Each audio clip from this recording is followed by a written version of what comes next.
যারা দুষ্কর্মের সঙ্গে জড়িত, ধ্বংস কার্যকলাপের সঙ্গে জড়িত, অগ্নিসংযোগের সঙ্গে জড়িত, যারা পুলিশ হত্যার সঙ্গে জড়িত, সাধারণ মানুষ হত্যার সঙ্গে জড়িত, এদের কোনো মামলা আদালত প্রাঙ্গণে আসলে আমরা সবাই এদের বিরুদ্ধে থাকবো। আইনজীবীরা কি আমরা সবাই তাদের বিরুদ্ধে অবস্থান নেব?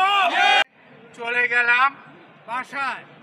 পরবর্তী পর্যায়ে আমরা যা দেখলাম, এইটা দেখার পর যারা আমরা মুক্তিযুদ্ধ দেখেছি, আমাদের সেই ৭১-এর ধ্বংসযজ্ঞের কথা মনে পড়েছে। ঘরে ঘরে গিয়ে ধর্ষণ, অগ্নি সন্ত্রাসের কথা মনে পড়েছে।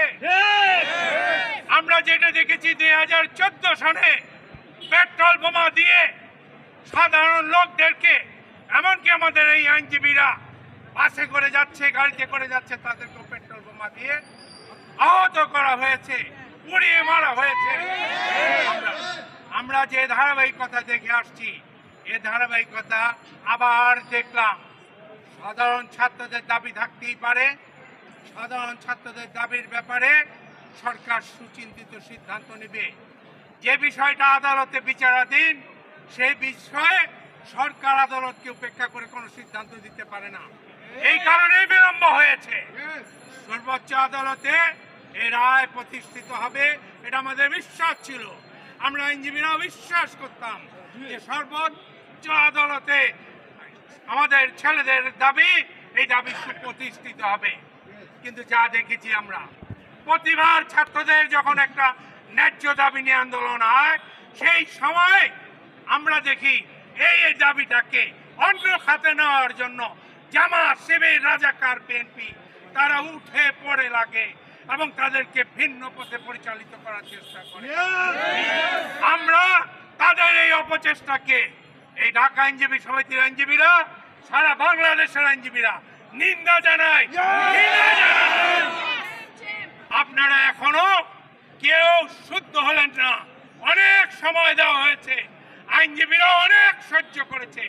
এই আইনজীবী অঙ্গনকেও আপনারা অস্থিতিশীল করার চেষ্টা করেছেন। আইনজীবী সমাজ ধৈর্যের সঙ্গে এটা দেখেছে, ধৈর্য দেখিয়েছে। শুধু বলে দিতে চাই, আপনাদের এই আচরণ, এই ধ্বংস এবং এই যে মানুষ হত্যা করা, আইন শৃঙ্খলাকে বৃদ্ধাঙ্গুলি দেখানো, এবং আপনাদের যে একটা দুঃস্বপ্ন যে আপনারা আগুন দিলেই শেখ হাসিনার সরকার দেশ ছেড়ে চলে যাবে, এগুলো সমস্ত কিছু মাটিতে মিশে গেছে। আমি ভাইয়ের সঙ্গে একমত হয়ে বলতে চাই, আমার বন্ধুদের বলতে চাই, যারা দুষ্কর্মের সঙ্গে জড়িত, ধ্বংস কার্যকলাপের সঙ্গে জড়িত, অগ্নিসংযোগের সঙ্গে জড়িত, যারা পুলিশ হত্যার সঙ্গে জড়িত, সাধারণ মানুষ হত্যার সঙ্গে জড়িত, এদের কোনো মামলা আদালত প্রাঙ্গণে আসলে আমরা সবাই এদের বিরুদ্ধে থাকবো। আইনজীবীরা কি আমরা সবাই তাদের বিরুদ্ধে অবস্থান নেব? এটাই বলে আপনাদেরকে এই আহ্বান জানাই, যত কিছুই হোক না কেন আমাদের ঐক্য ধরে রাখতে হবে। আমরা ঐক্যবদ্ধ ছিলাম, এই অঙ্গনে আমরা ঐক্য ধরে রাখবো। সবাই ভালো থাকবেন, সেই স্লোগান আবার দিতে চাই, জামাত, শিবির, রাজাকার, জামাত, শিবির, রাজাকার। ধন্যবাদ আপনাদের। জয় বাংলা, জয় বঙ্গবন্ধু।